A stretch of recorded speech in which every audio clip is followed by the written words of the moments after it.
King Charles' fascination with the religion of Islam revealed. He once said, "Islam is part of our past and our present in all fields of human endeavor. It has helped to create modern Europe."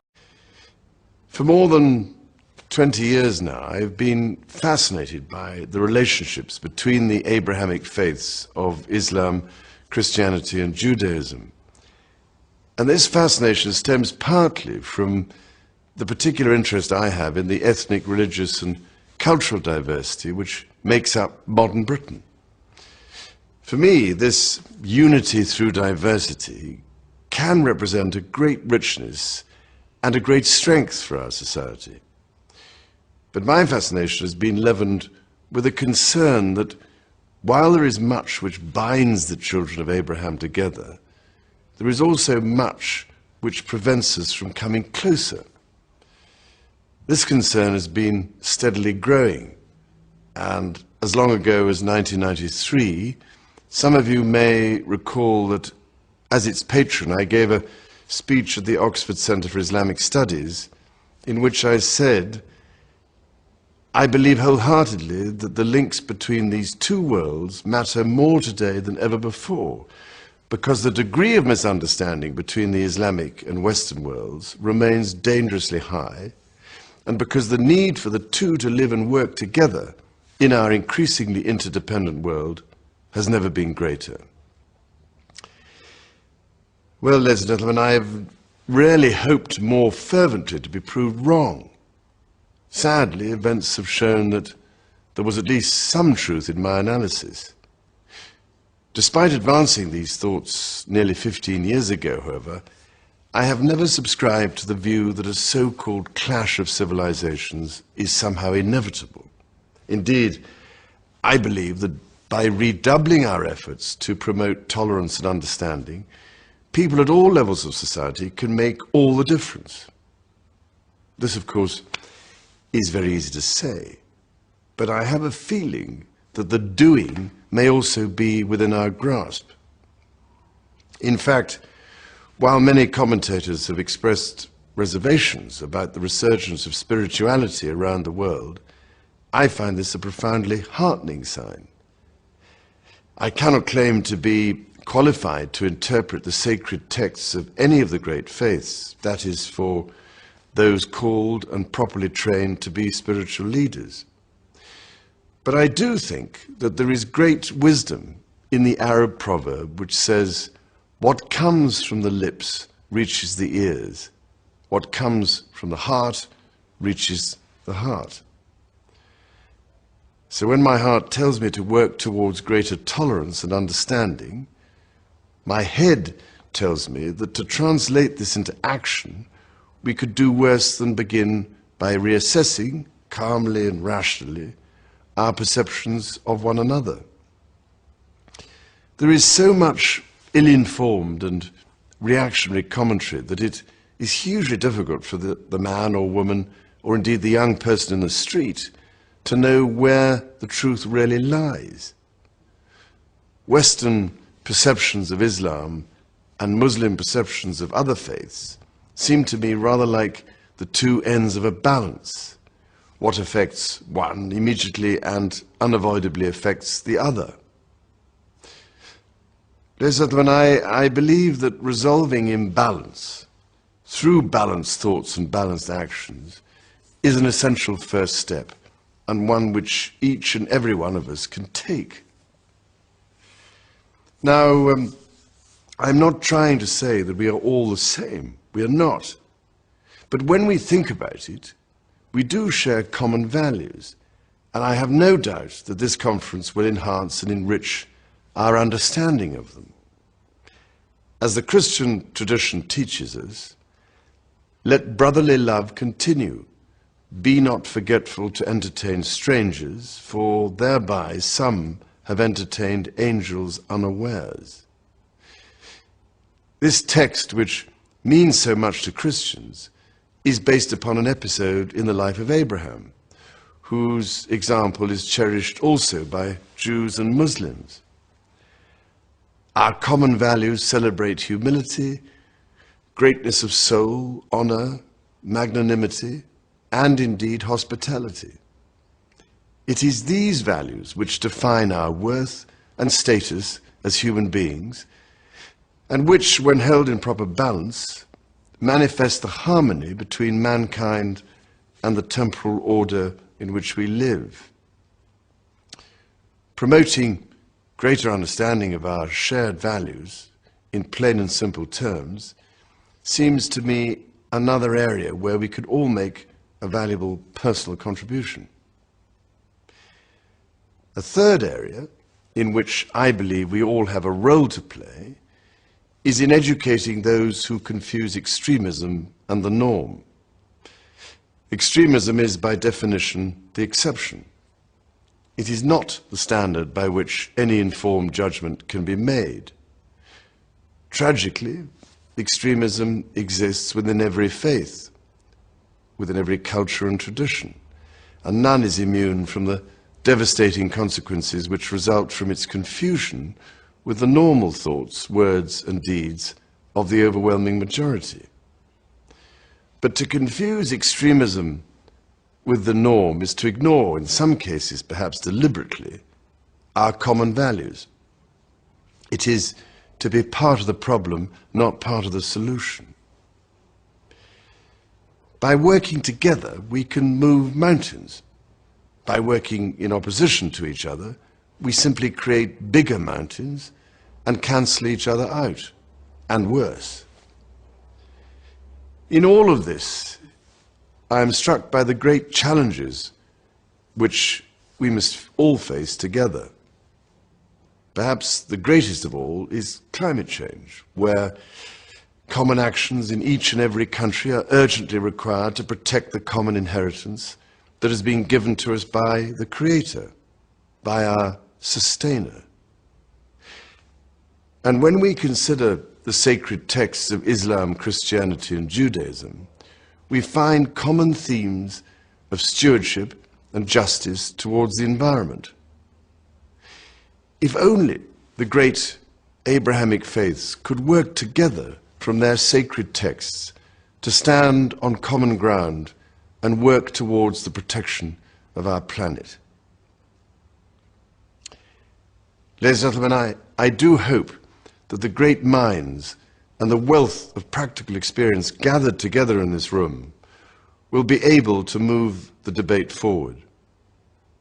By getting to know each other better, by listening at least as much as we talk, and by translating talk into action, I trust and pray that we might be able to advance just a few steps further along the road towards tolerance and understanding.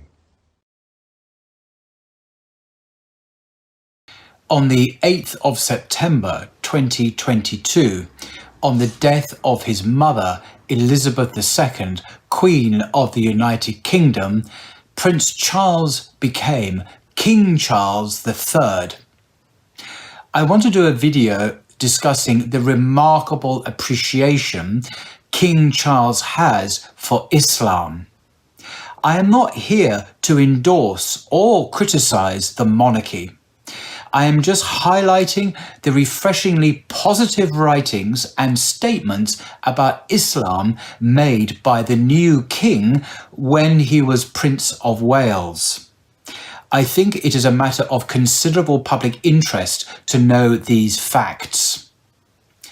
In a speech entitled Islam and the West, given at the Oxford Centre for Islamic Studies, he said, and I quote, "It is odd in many ways that misunderstandings between Islam and the West should persist. For what binds our two worlds together is so much more powerful than that which divides us. Muslims, Christians, and Jews are all peoples of the book," and here Charles uses a Quranic expression. "Islam and Christianity share a common monotheistic vision, a belief in one God, in the transience of our earthly life, in our accountability for our actions, and in the assurance of life to come. We share many key values in common, respect for knowledge, for justice, compassion towards the poor and underprivileged, the importance of family life, respect for parents. Honor thy father and mother is a Quranic precept too. Ladies and gentlemen, Charles continues, if there is much misunderstanding in the West about the nature of Islam, there is also much ignorance about the debt our own culture and civilization owe to the Muslim world. It is a failure which stems, I think, from the straitjacket of history we have inherited. The medieval Islamic world, from Central Asia to the shores of the Atlantic, was a world where scholars and men of learning flourished. But because we have tended to see Islam as the enemy of the West, as an alien culture, society, and system of belief, we have tended to ignore or erase its great relevance to our own history.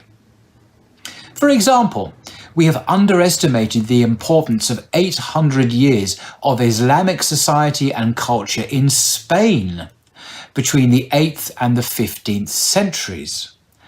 The contribution of Muslim Spain to the preservation of classical learning during the Dark Ages, that time of intellectual and cultural decline in the West, and to the first flowerings of the Renaissance has long been recognized.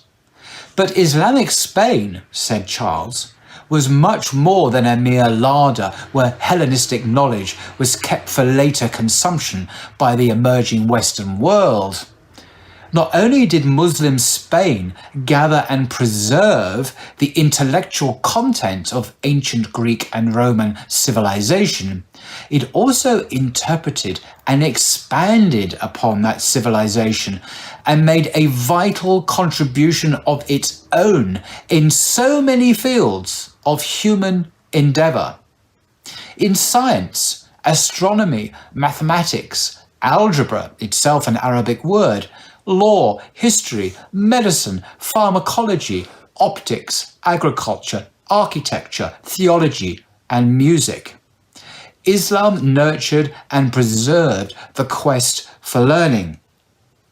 In the words of the tradition, the ink of the scholar is more sacred than the blood of the martyr. Cordoba in the 10th century was by far the most civilized city of Europe. We know of lending libraries in Spain at the time King Alfred was making terrible blunders with the culinary arts in this country.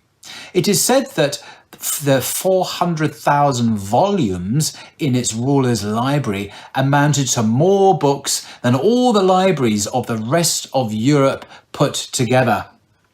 That was made possible because the Muslim world acquired from China the skill of making paper more than 400 years before the rest of non-Muslim Europe. Many of the traits on which modern Europe prides itself came to it from Muslim Spain. Diplomacy, free trade, open borders, the techniques of academic research, of anthropology, etiquette, fashion, alternative medicine, hospitals, all came from this great city of cities. Medieval Islam was a religion of remarkable tolerance for its time. Now, this is an insight that Charles makes, which is rarely appreciated in the West, and I'm glad he is aware of it.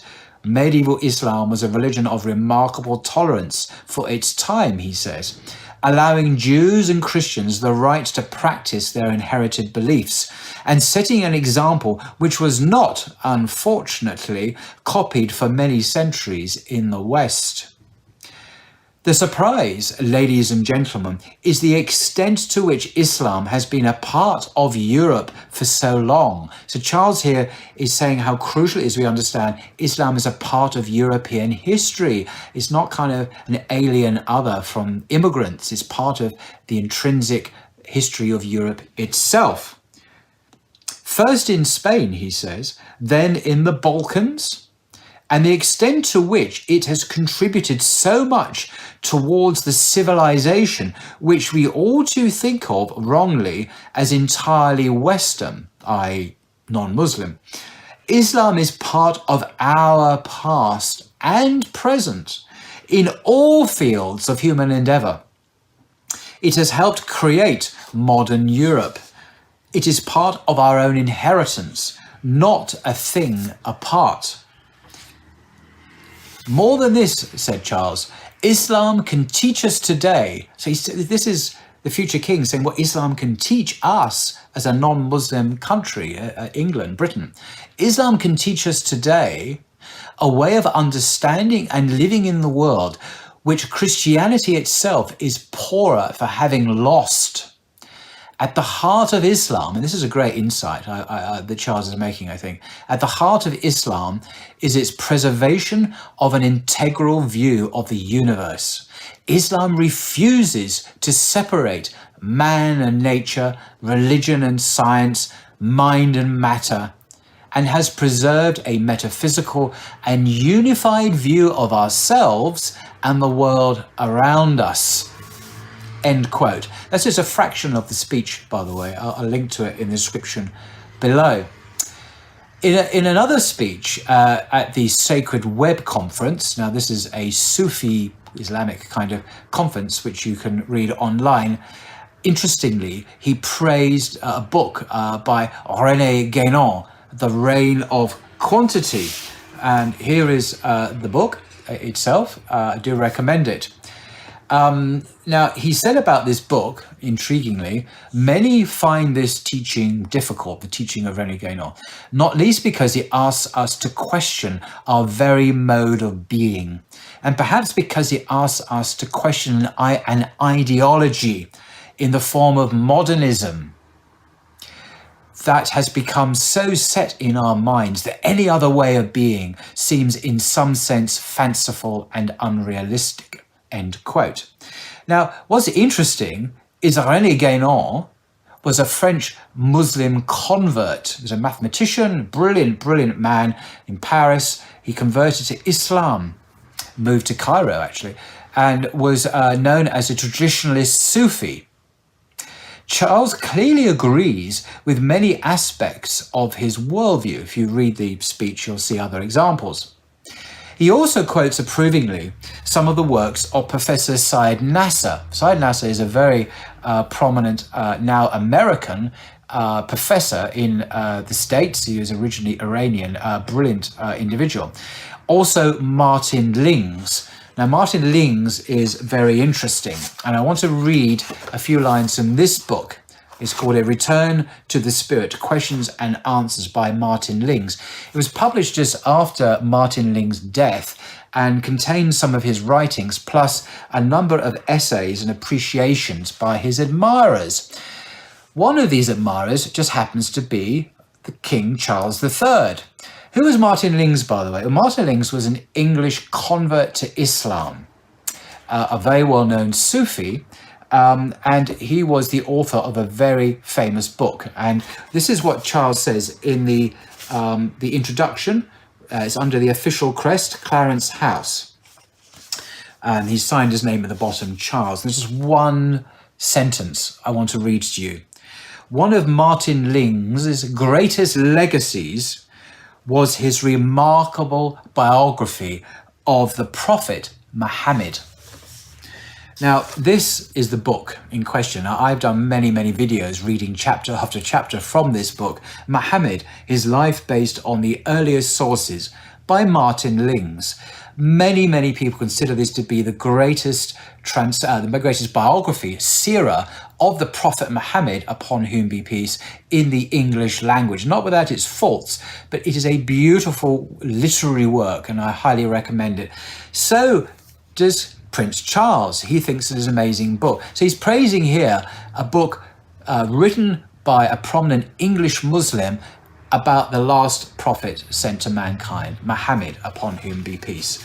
So that's what Prince Charles thinks about that book. It was remarkable. But Martin Luther, as I say, was a convert to Islam. He died some time ago, and a very prominent Sufi. So clearly Charles is attracted to Sufism rather than other forms, other expressions, I should say, of Islamic spirituality or teaching. Now, just in conclusion, to be clear, I am not saying King Charles is a closet Muslim, but he is clearly literate in some aspects of Islamic thought and metaphysics. This is unparalleled in the history of the British monarchy. I'm also not suggesting that Muslims as Muslims should back the new king. My intention in this video is simply to give a glimpse of what he thinks about Islam, so Muslims in the UK can decide for themselves how best to engage King Charles III in dialogue and discussion. Inshallah. Till next time.